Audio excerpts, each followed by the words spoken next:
Bonjour,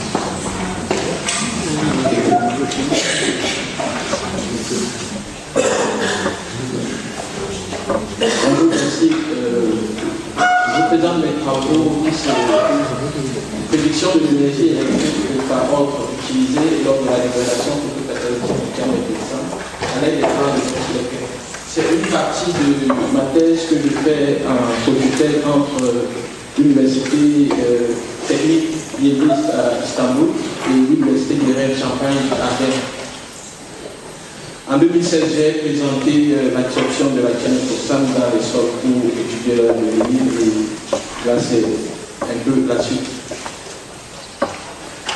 La pollution aux pesticides est un problème à l'échelle mondiale de plus en plus préoccupant car ces molécules ont été détectées dans les eaux souterraines, dans les eaux de surface et même dans les eaux de robinet et parfois même dans les eaux en bouteille. Les pesticides atteignent l'eau comme nous l'avons vu hier avec plusieurs exposants.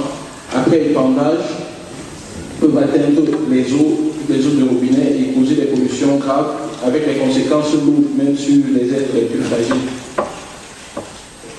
Lors des traitements des eaux polluées aux pesticides, l'un des procédés que souvent utilisés, c'est des procédés d'oxydation avancée.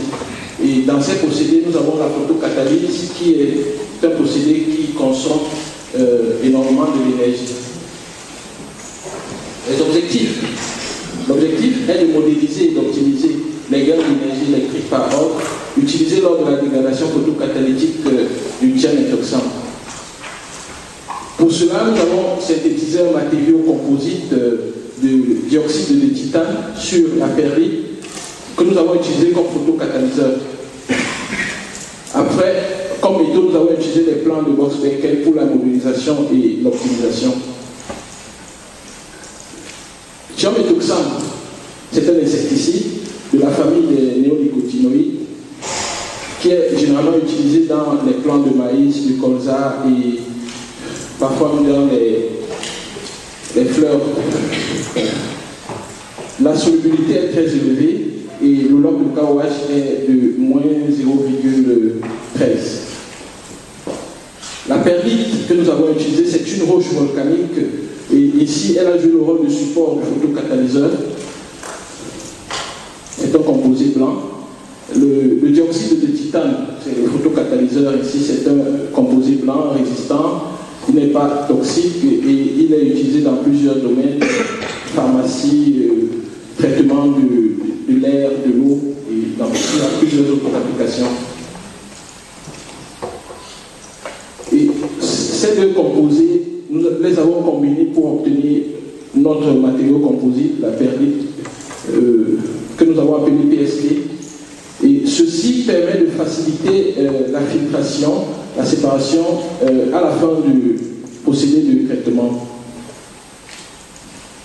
Les plans d'expérience, ici le plan de Box-Beckel, les plans d'expérience permettent de quantifier l'influence des facteurs sur la réponse à partir des expériences planifiées à l'aide d'un logiciel approprié. Et pour nos travaux, nous avons utilisé John. Et les plans d'expérience permettent de gagner en temps, de réduire les coûts et aussi de mieux comprendre les interactions entre les différents facteurs. La méthodologie des plans d'expérience peut se diviser en trois étapes. La première, la formalisation du problème qui permet de définir le problème, de fixer les objectifs, de définir les différents facteurs et de définir les réponses. La deuxième étape peut être le choix d'une stratégie. Nous pouvons utiliser les plans de criblage pour voir quels sont les facteurs les plus influents pour notre procédé, ou alors les plans d'optimisation pour modéliser le problème. La troisième étape peut être l'analyse des résultats. Ça peut être une analyse mathématique, statistique, analyse des graphiques et la validation des hypothèses pour trouver les solutions au problème qui est posé.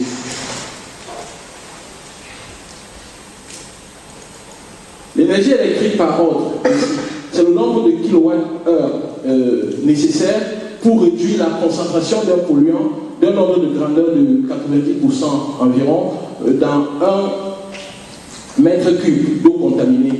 La formule est la suivante. Et là, dans la formule, nous avons la puissance nominale de la lampe UV utilisée pour la dégradation, le volume de la solution traitée